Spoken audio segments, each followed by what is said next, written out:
Hey guys, in this video I will show you how to appeal to a Roblox ban. Alright, let's begin.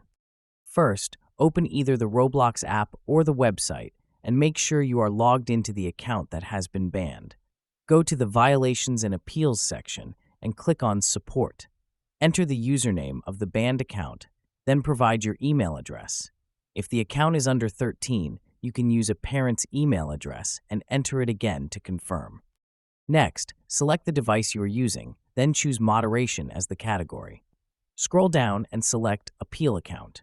If the ban is related to uploaded content, you can use the Appeal Content option. For non-asset issues like usernames or games, select Appeal Non-Asset Content. In this example, we are appealing an account ban due to chat activity. Write a clear and professional explanation of the situation. After completing the form, click Continue. Roblox will send an automatic email confirming that your support ticket has been created.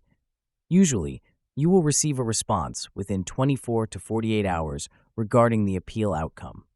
So, that's basically how you can appeal to a Roblox ban.